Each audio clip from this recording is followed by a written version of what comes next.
திருவழிபாட்டு ஆண்டின் பொது காலத்தினுடைய இறுதி வாரம் இது. இந்த ஞாயிற்றுக்கிழமை அனைத்துலகின் அரசர் இயேசு கிறிஸ்து என்ற விழாவை திருச்சபை கொண்டாடுகிறது.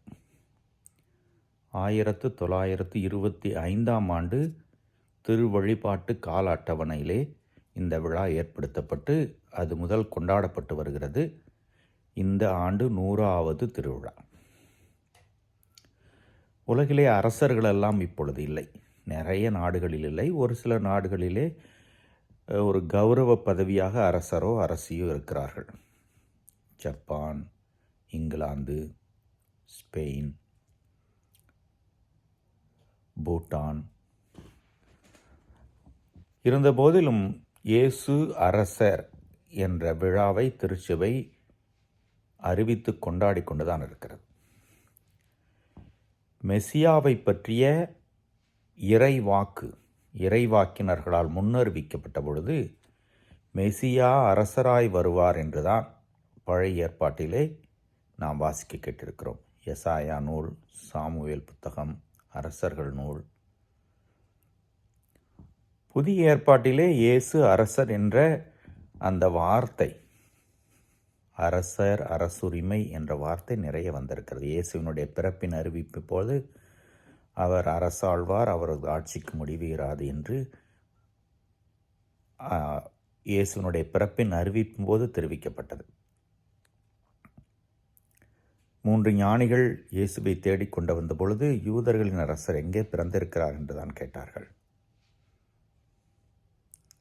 இன்றைய நற்செய்தி வாசகத்தில் பிலாத்து, நீர் அரசனா என்று இயேசுவை பார்த்து கேட்கிறார். இயேசு சிலுவையில் அறையப்பட்ட பொழுது சிலுவையின் மேலே உள்ள மேற்பலகையிலே இயேசு யூதர்களின் அரசர் என்று எழுதப்பட்டிருந்தது. உலகெங்கும் சென்று நற்செய்தி அறிவியுங்கள் என்று இயேசு அறிவிக்க அனுப்பிய போது கூட அரசாட்சி அதுதான். இந்த இயேசுவினுடைய அரசாட்சியை எப்படி புரிந்து கொள்வது? அல்லது இயேசு அரசர் என்று எந்த நிலையில் நாம் ஏற்றுக்கொள்கிறோம்? இயேசு வழியாக தான் எல்லாம் படைக்கப்பட்டது என்று யோவான் நற்செய்தி தொடக்கத்திலேயே யோவான் எழுதுகிறார். இயேசு படைப்பில் இருக்கிறார், மீட்பில் இருக்கிறார். நம்மை மீட்க தன் உயிரை தந்தவர். அரசர்களுக்காக போரிடுபவர்கள் இருக்கிறார்கள், மக்களுக்காக தன் உயிரை இந்த அரசர் இவர் என்று ஒரு புனிதர் சொல்கிறார்.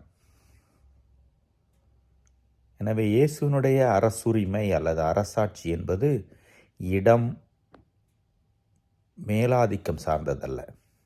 அது பிறர் தொண்டிலே வெளிப்படுத்தப்பட வேண்டிய அரசுரிமை. அன்பிலும் நீதியிலும் அமைதியிலும் அனுபவிக்கப்பட வேண்டிய அரசு. விசுவாச பிரமாணம், நம்பிக்கை அறிக்கையிலே கூட அவரது ஆட்சிக்கு என்றுமே முடிவே இராது என்று சொல்லி நாம் அறிவித்து நம்முடைய விசுவாசத்தை அறிக்கையிடுகிறோம். அந்த முடிவில்லா அரசாட்சி என்பது அன்பும் நீதியும் மன்னிப்பும் அமைதியும் நம்முடைய உள்ளத்திலிருந்து எல்லோருக்கும் அறிவிக்கப்படுகிற பொழுது, இது வாழ்வின் அனுபவமாக மாறுகிற பொழுது அந்த அரசாட்சி தொடர்ந்து இருக்கும். என்றென்றும் வாழ்கிறவர் இயேசு என்று நமக்கு தெரியும்.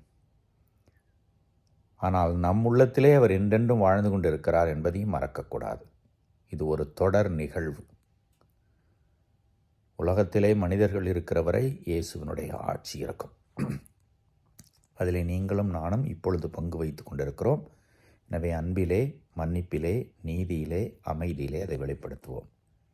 இயேசு கிறிஸ்து அரசர் நம்மில் நம் வழியே வாழட்டும். இறைவன் என்றும் வாழ்த்து பெறுவாராக.